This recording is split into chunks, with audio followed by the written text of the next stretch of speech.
noite, pessoal. Mais uma aula e hoje a gente vai focar no tema de expansão marítima. Só relembrando, né, localizando na história, a gente ainda está no período da Idade Moderna. Aqui a gente está falando principalmente ali século XV, em que a gente está vendo a formação dos Estados Nacionais na Europa, onde a gente viu o estabelecimento do poder absolutista junto com as práticas mercantilistas na economia. E agora a gente vai entender o que leva primeiramente, né, Portugal e Espanha, mas depois seguido de outros estados nacionais, a se lançarem para essas grandes empreitadas que eram as expansões marítimas no século XV. Então, primeiro ponto, né, vamos lembrar as motivações. O que leva o europeu a querer buscar principalmente novas rotas de comércio, adquirir novos produtos e, inclusive, né, colonizar outros territórios. Então, a gente tem que colocar tudo isso dentro de um contexto, e esse contexto tem a ver com as motivações da época. Primeiro ponto, né? Aqui eu trouxe para vocês um mapa do Mar Mediterrâneo, em que desde a antiguidade talvez seja as principais áreas, a principal área de comércio do mundo antigo. A gente fala da importância do Mar Mediterrâneo desde a Mesopotâmia, né? Passando por Egito, passando por Grécia, passando por Roma. E agora, no século XV, a grande questão envolvendo o Mar Mediterrâneo reside no fato dele estar monopolizado principalmente pelas cidades italianas. Aqui no detalhe do mapa dá para a gente ver a Península Itálica e observem que todas as rotas que acessavam o Oriente até o Ocidente invariavelmente passavam por esses centros urbanos. E isso fazia com que as cidades italianas pudessem cobrar impostos, pudessem cobrar altas taxas, e isso é algo que países como Portugal e Espanha estão a fim de se desvencilhar desse controle. Além do monopólio das cidades italianas, aqui no detalhe, a cidade de Constantinopla, lembrando que o Império Bizantino cai para os turcos otomanos no século XV e os turcos vão monopolizar esse território também. Então, uma das motivações é a busca por novas rotas comerciais para se chegar até o Oriente. O segundo ponto, aquisição de produtos lucrativos. Aqui vocês devem lembrar os professores falando na cabeça de vocês, né? A busca por especiarias. Especiarias, pessoal, eram produtos de origem vegetal ou muitas vezes animal, de sabor e odor forte, que eram produtos largamente utilizados no mercado europeu e mais, né, eram produtos altamente lucrativos. Então, aqui no detalhe, nós temos pimenta, noz moscada, anis, canela, enfim, vários desses produtos que eram largamente utilizados na Europa e que era uma verdadeira obsessão dos países europeus buscarem esses produtos no continente asiático e no Oriente Médio e trazê-los para serem vendidos nos grandes centros e núcleos coloniais. Um outro ponto também, joias e tecidos, então todos os produtos aí considerados um pouco exóticos, né, no olhar do europeu, e o tráfico negreiro, né, a gente vai ver que a partir ali do século XVI, principalmente, o tráfico humano, né, enfim, de pessoas em condição de escravidão, são colocadas aí na rota dos países europeus, principalmente com o objetivo de abastecer os núcleos coloniais com uma mão de obra que era altamente lucrativa, e grande parte dessas rotas vão ser dominadas aí pelos portugueses, pelos ingleses. Então, a gente tem uma motivação, antes de tudo, econômica, né? Só que não são todos os países que vão explorar a expansão marítima da mesma maneira. É por isso que a gente evidencia o papel do pioneirismo ibérico, ou seja, de Portugal e Espanha. E o que explica o fato de Portugal e Espanha terem saído pioneiros nesse processo? Primeiro ponto, formação precoce do Estado Nacional. A gente viu nas últimas aulas que os países ibéricos foram os primeiros a formar os seus estados nacionais, e isso vai fazer com que haja uma grande organização interna para que essas expedições possam acontecer. Porque, basicamente, pessoal, as expedições eram organizadas pelo Estado e financiadas pela burguesia. E tanto Espanha quanto Portugal conseguiram combinar esses dois fatores. Um Estado nacional forte, unificado, capaz de organizar essas expedições, e uma burguesia disposta a financiar. Porque, por mais que fossem expedições de alto risco, a alta lucratividade que eles tinham em retorno muitas vezes compensava. Um outro ponto, a questão da localização geográfica. Agora, o Mar Mediterrâneo perde um pouco o protagonismo para o Oceano Atlântico, que passa a ser o oceano plenamente navegável. E aqui, se a gente observar no detalhe onde está a Península Ibérica, eles já estão projetados para o Oceano Atlântico, o que já favorecia, por exemplo, Portugal navegar aqui no norte do continente africano e já começar a estabelecer as chamadas feitorias, né, domínios aqui, entrepostos comerciais no litoral africano. Um outro ponto importante é o conhecimento náutico e o desenvolvimento técnico. Aqui no detalhe, a gente tem a caravela, que vai ser inspirada em barcos que já existiam, mas a caravela vai trazer uma revolução técnica e tecnológica para as grandes navegações. Eram barcos menores, mais ágeis, o sistema de velas fazia com que eles conseguissem absorver melhor o vento. Lembrando, né, os navios nessa época ainda não existia automação, não existia motores, então a velocidade que a caravela conseguia atingir foi algo definidor para o sucesso português, além também do uso, por exemplo, do astrolábio e da bússola, que são equipamentos desenvolvidos pelos chineses, pelos árabes e que são incorporados nesse conhecimento técnico europeu e que vai ser definidor também para o sucesso de Portugal e de Espanha. E aqui, um pouco das rotas, né? Depois vocês dêem uma pausa nesse vídeo para analisar as rotas com calma, mas basicamente Portugal e Espanha desenvolveram uma verdadeira corrida para ver quem é que chegava no continente asiático primeiro. Lembrando, a rota mais curta era o Mar Mediterrâneo, mas como eles queriam evitar o monopólio dos italianos e dos turcos, eles buscavam rotas alternativas. Portugal vai para o que a gente chama de périplo africano. O que significa isso? Era a tentativa de circundar o continente africano para chegar até as Índias. Já no caso da Espanha, a gente vai ter o Colombo sendo um grande defensor do que ele chamava de circunnavegação. Ele acreditava que era possível, né, navegar para o oeste e dar a volta ao mundo e chegar até as Índias. Lembrando que o Colombo não completa a circunnavegação, quem completa é o Fernão de Magalhães, porque o Colombo chegou na América e aí basicamente ele vai se dedicar a fazer expedições, né, que iam e voltavam da Espanha. Aqui depois vocês têm uma atenção um pouco com as datas, mas é curioso pensar que esse processo demorou quase que um século, né? A gente vai ter aqui um ponto crítico no continente africano, que era o até então Cabo das Tormentas, que depois vai ser chamado de Cabo da Boa Esperança, que era um lugar de difícil navegação e que muitos navios portugueses naufragaram, falharam no processo de conseguir circundar o continente africano.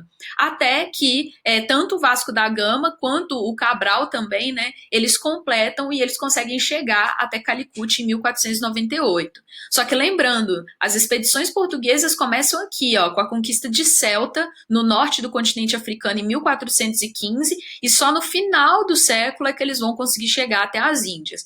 E com isso eles inauguraram um novo projeto, que é a possibilidade de chegar até a Ásia sem passar pelo mar Mediterrâneo e, por consequência, também conseguiram chegar na América. Vocês já discutiram, né, em História do Brasil, não foi acidente, inclusive hoje na história a gente já descartou isso há muito tempo, que os europeus tenham chegado aqui por acidente, principalmente no caso de Portugal, eles já sabiam que existiam terras mais ao sul, e aí isso vai dar início a um novo processo na história, que é o processo de colonização da América. Quais que são as consequências, né, das grandes navegações? O primeiro ponto que a gente tem que mencionar é o aspecto econômico. Afinal de contas, a gente viu que grande parte das motivações de buscar novas rotas para o Oriente tinha a ver com a questão comercial. Então, primeiro ponto, a gente tem uma mudança do eixo econômico do Mediterrâneo para o Oceano Atlântico. O Oceano Atlântico agora passa a ser o grande mar navegável. Lembrando que nessa época, pessoal, existiam várias superstições de medo de feras marítimas, de que o mar pudesse acabar e sugar os navios. Então, existia ainda, ao mesmo tempo que a gente está falando de um fortalecimento da ciência, né, aquele pensamento racional, muito por causa do Renascimento também, que é um movimento cultural que eu vou falar para vocês nas próximas aulas e que está em vigência na Europa, mas existia ainda o medo e a superstição em torno dessas viagens. O segundo ponto, um crescimento do comércio internacional com o aumento da circulação de mercadorias. Agora a gente tem aí Europa, África, Ásia e América integrados por meio do comércio, e isso vai ser um fator definidor, principalmente no que diz respeito à entrada, ao fluxo de riquezas dentro da Europa. E isso explica o porquê que a gente viu nas últimas aulas a necessidade da adoção das práticas mercantilistas, que é o controle do Estado sobre a economia. E um terceiro ponto, um grande afluxo de riquezas provenientes da exploração colonial. Ouro, prata, pau-brasil, produções agrícolas como tabaco, algodão, e a própria, né, infelizmente, o uso de mão de obra humana escravizada, vindos principalmente de territórios africanos. Tudo isso passa a contemplar esse fluxo de riquezas que circula entre as colônias e para a Europa também. Um outro ponto de consequência é a questão política. A gente vai ter a formação de impérios coloniais, lembrando que Portugal e Espanha formaram durante alguns bons séculos, né, um dos maiores impérios do mundo. Então agora a gente vai ter essa preocupação não só com a economia dentro da Europa, mas com a economia dentro dos núcleos coloniais também. O fortalecimento das monarquias nacionais, inclusive o projeto de formação do Estado Nacional Espanhol, iniciado lá, como a gente viu nas aulas anteriores, por Fernando de Aragão e Isabel de Castela, se consolidaram em grande medida graças às conquistas na América, né? A dominação da América. Isso vai ser uma plataforma política importante para fortalecer o poder dos reis católicos na Espanha. E a gente vai ter também a ascensão de Portugal e Espanha como potências econômicas e políticas, embora a gente também vai ver que essa hegemonia durou alguns séculos e depois Portugal e Espanha observam um certo declínio político, principalmente ali a partir do século XVII e XVIII. Mas séculos XV, XVI, a gente está falando de Portugal e Espanha no topo, dos principais países, né, estados nacionais consolidados e com grandes possessões coloniais no ultramarinas, né, tanto na América quanto na Espanha, na África e na Ásia também. E para a gente ter ideia, né, do poder que Portugal e Espanha tinham, isso acabou gerando uma necessidade dos dois países de tentarem sentar e fazer um acordo a respeito das possessões que eles tinham acabado de adquirir. E é aí que entra a Igreja Católica. Para a Igreja era um péssimo negócio Portugal e Espanha entrando em guerras por causa de domínios coloniais. E aí a Igreja vai ser a grande intermediadora da assinatura de dois tratados importantes. O primeiro, de 1493, que definiu, né, traçou aí uma linha a 100 léguas a oeste da ilha de Cabo Verde e que definiu que tudo que estaria à esquerda dessa linha pertenceria à Espanha e tudo que estaria à direita pertenceria a Portugal. Só que Portugal deu o grito e não aceitou a assinatura dessa bula. Por quê? Como eu falei com vocês, embora Portugal ainda não tivesse chegado aqui no território americano, né, isso só aconteceu em 1500 e essa bula foi assinada em 1493, Portugal já tinha suspeitas que existiam terras mais a oeste. Então Portugal impõe, né, o Tratado de Tordesilhas, que seria aqui a gente vê a linha sendo afastada, né? Lembrando que isso eram linhas imaginárias, né, que eles traçavam. Então essa linha foi deslocada a 370 léguas a oeste da ilha de Cabo Verde, e aí sim tudo que estaria à direita pertenceria a Portugal e tudo que estaria à esquerda pertenceria à Espanha. Pessoal, o Tratado de Tordesilhas foi assinado, mas países como Inglaterra, França, Holanda não foram consultados. Então, o Tratado de Tordesilhas ele funcionou muito mais na teoria do que na prática. A gente vai ver que, com o tempo, nem mesmo Portugal e Espanha respeitavam os limites do tratado, uma vez que, como vocês podem ver aqui, grande maioria do território brasileiro hoje está onde, naquela época, deveria ser territórios espanhóis. Mas isso mostra a força e o poder político que Portugal e Espanha tinham no século XV dentro da Europa. E a terceira consequência, que a gente vai falar disso um pouquinho mais quando a gente for falar de colonização, é, primeiro, né, a questão do etnocentrismo europeu. Os europeus se sentiam como esse povo, né, esse território responsável por levar a civilização a áreas até então consideradas barbarizadas. Então, primeiro ponto, a gente vai ter a difusão da cultura europeia e do cristianismo. Não se esqueçam, né, um dos primeiros atos quando os portugueses chegaram aqui no Brasil foi a celebração de uma missa.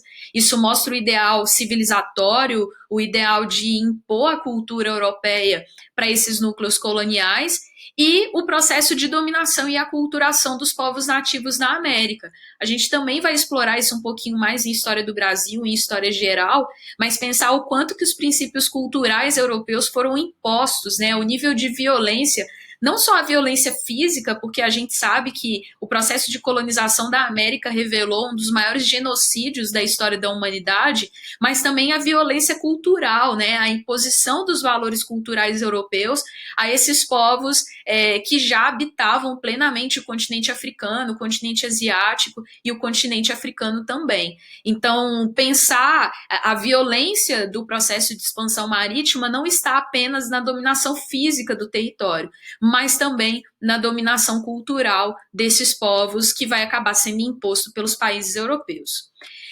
Pessoal, eu vou encerrar a aula de hoje então. Atenção, tá? Porque agora a gente já vai entrar em um terreno que as provas gostam muito, que é discutir a questão cultural, né? Qual que é o peso histórico para o processo de colonização da América? E os termos também que a gente usa, né? O termo conquista da América, o termo dominação da América, o quanto que a história com o tempo foi ressignificando esse evento importante e como que a gente consegue ver isso sendo cobrado nas provas de vestibulares que a gente vai fazer aí no restante do ano.